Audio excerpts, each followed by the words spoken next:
Hello friends, आज अपन एक और थ्योरम करेंगे और जो डारू प्रमेय पे ही आधारित है।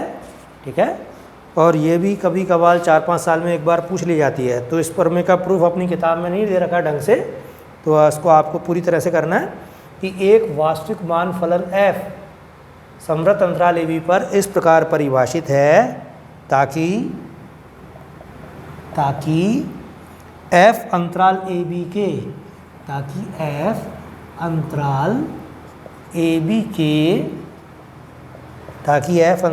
के प्रत्येक बिंदु पर अवकलनीय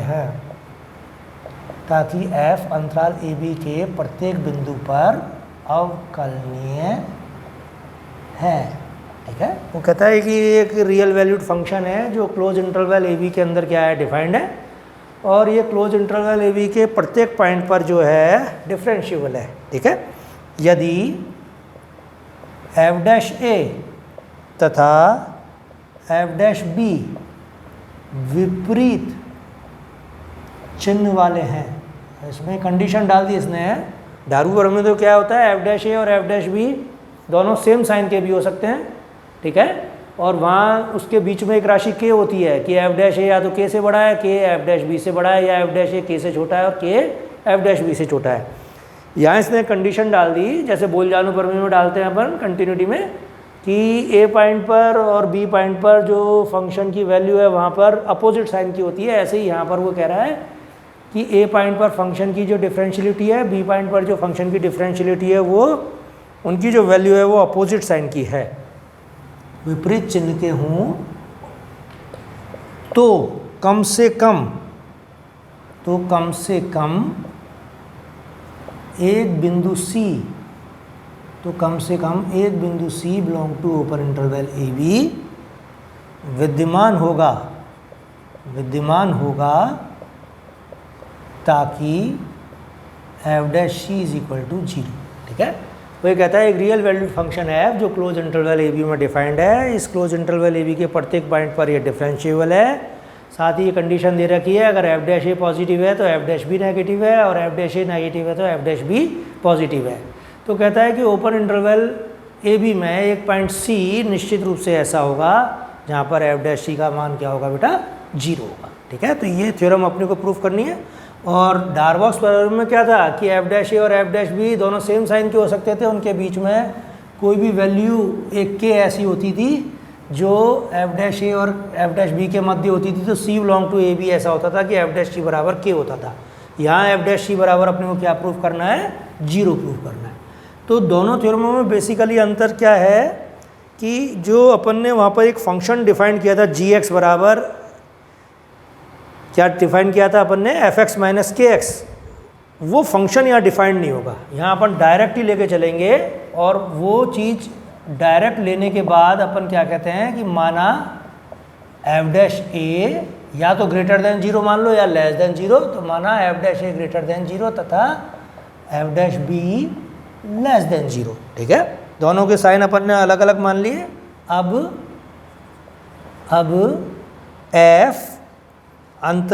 ये कहता है f अंतराल ए बी के, अब f ए बी के प्रत्येक बिंदु पर अवकलनीय है। अब f ए बी के प्रत्येक बिंदु पर अवकलनीय है। अब f ए बी के प्रत्येक बिंदु पर अवकलनीय है। ठीक है, अवकलनीय तो क्या होगा, ये सतत होगा। ये बात सही है बिल्कुल साहब। अब f ए बी के प्रत्येक बिंदु पर अवकलनीय है, तो अपन लिख सकते हैं it implies f A B के प्रत्येक बिंदु पर सतत है। और सतत किस में हो रहा है, क्लोज इंटरवल में। क्लोज इंटरवल में सतत हो रहा है, तो वो कह रहा है it implies f A B के प्रत्येक बिंदु पर प्रतिबद्ध है। अतः f ए बी पर परिबद्ध है, और परिबद्ध है तो इसका क्या होगा, उच्चक होगा, और इसका निम्नक होगा। तो वो कहता है तथा ए बी में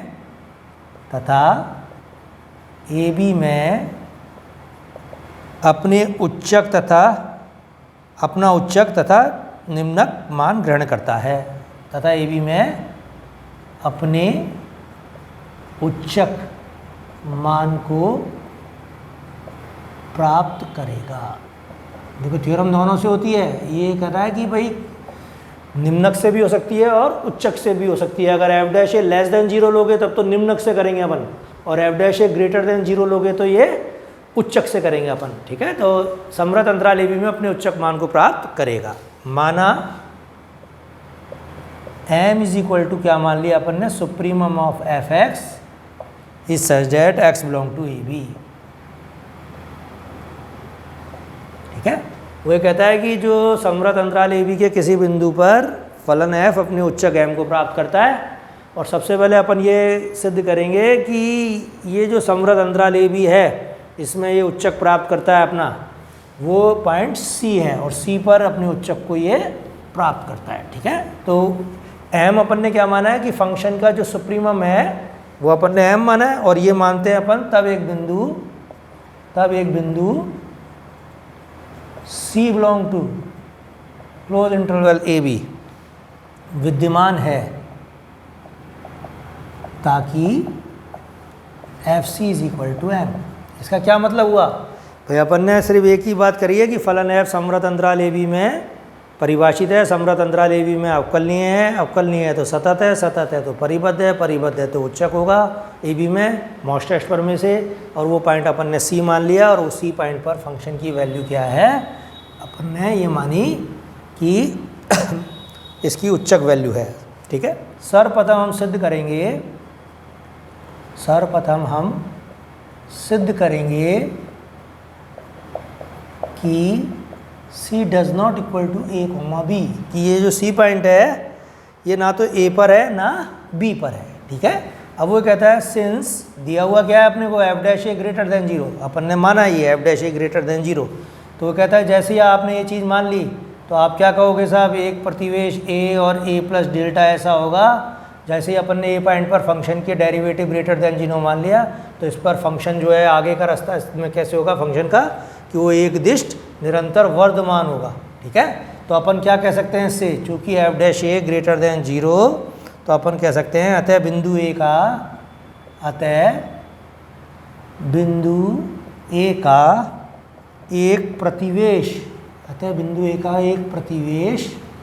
ए कॉमा ए प्लस डेल्टा, ठीक है, ए कॉमा ए प्लस डेल्टा विद्यमान होगा जिसमें f निरंतर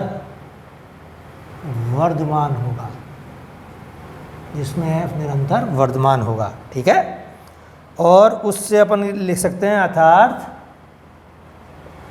x greater than a, it implies F X greater than F A. वही पुरानी वाली थ्योरम बिल्कुल अपन कर रहे हैं। अतः f बिंदु x इज इक्वल टू ए पर अपने उच्चक मान को प्राप्त नहीं करेगा।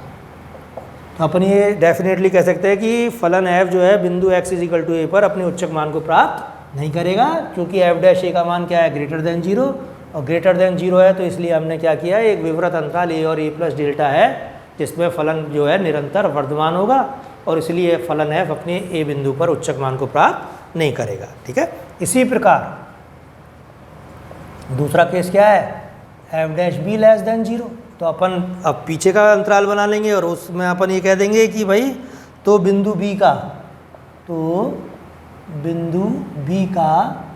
एक प्रतिवेश B minus delta comma B विद्यमान होगा। ठीक है, जिसमें फलन क्या होगा, निरंतर ह्रासमान होगा, जिसमें फलन f निरंतर ह्रासमान होगा। ठीक है, ये बात भी समझ में आती साहब। और जब ये है अर्थात तो क्या लिख सकते हैं, x less than b, it implies F X greater than F B. ठीक है, और इस चीज़ से अपन क्या कह सकते हैं, जो यह प्रदर्शित करता है कि बी बिंदु पर भी फलन अपने उच्चक को प्राप्त नहीं करता। तो अपन क्या करेंगे, जो यह प्रदर्शित करता है कि एफ एक्स बराबर बी पर भी अपने उच्चक मान को प्राप्त नहीं करता। जो यह प्रदर्शित करता है कि एफ एक्स बराबर बी पर उच्चक मान ग्रहण नहीं करता। ठीक है, मैंने जैसे डार्बक्स थ्योरम में भी आपको बताया था बेटा, बी पॉइंट पर एक ऐसा प्रतिवेश अपने को मिल जाएगा, अगर एफ डैश बी का मान क्या है, लेस देन 0 है, तो आप निश्चित रूप से क्या करोगे, फंक्शन को हमेशा हासमान बताओगे कि बी माइनस डेल्टा और बी में फंक्शन जो होगा वो हासमान होगा, और हासमान होगा तो बी पॉइंट पर अपन एक सर्टेनली एक कंडीशन कह सकते हैं कि बी पर इस फंक्शन की वैल्यू जो है किसी भी सूरत में मैक्सिमम नहीं होगी।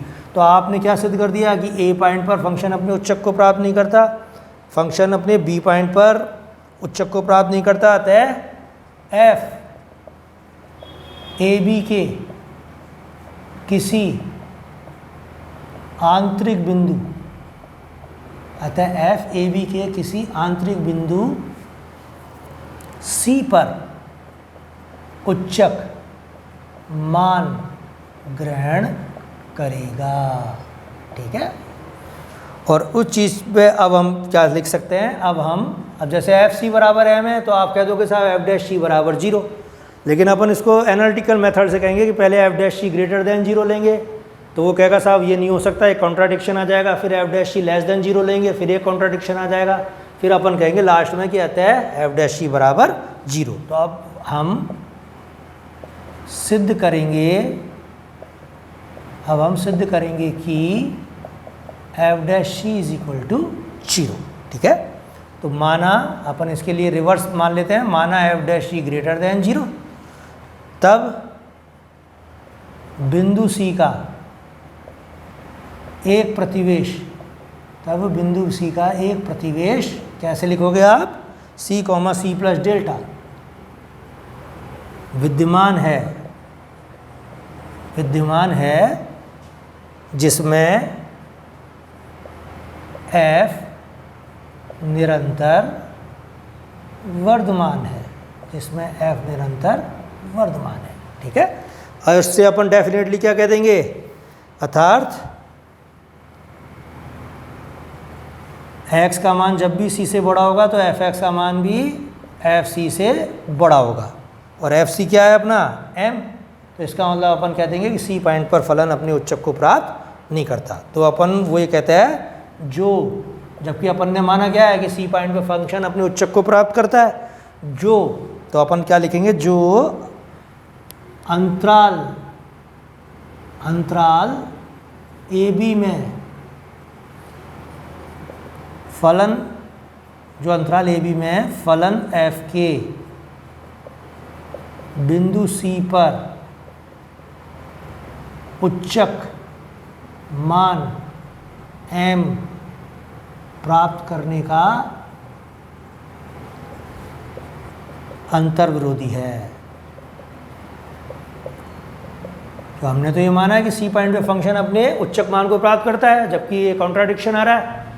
तो कॉन्ट्राडिक्शन क्यों आ रहा है, क्योंकि हमने एफ डैश को ग्रेटर देन 0 लिया। तो मैंने क्या लिखा, जो अंतराल ए बी में फलन एफ के बिंदु सी पर उच्चक मान m प्राप्त करने का अंतर विरोधी है, अतः आप डेफिनेटली क्या कहोगे, F dash C can not be greater than 0, इसको नंबर 1 दे दो। ठीक है, कि अतः F dash C can not be greater than 0। इसी प्रकार से अपन एफ डैश सी को क्या लेंगे, लेस देन 0, और उससे भी एक कॉन्ट्राडिक्शन प्राप्त होगा, तो अपन ये कह देंगे कि F dash C can not be less than 0। तो अपन लिखो फिर, पुनः यदि F dash C less than 0, तब बिंदु सी का एक प्रतिवेश, अब की बार क्या ले लेंगे, बायां प्रतिवेश c माइनस डेल्टा कॉमा सी विद्यमान है जिसमें f निरंतर क्या है, हासमान है, जिसमें f निरंतर हासमान है, जिसमें f निरंतर हासमान है। ठीक है, और जब f निरंतर हासमान है तो इसका मतलब है अर्थात x less then c, it implies fx greater than fc बराबर m, जो अंतराल ए बी में बिंदु C पर अपने उच्चक मान m को प्राप्त करने का अंतर्विरोधी है। ठीक है,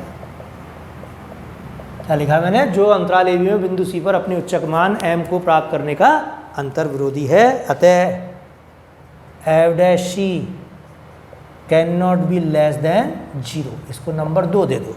ठीक है, 1 तथा 2 से f डैश c बराबर क्या आ जाएगा? 0। ठीक है,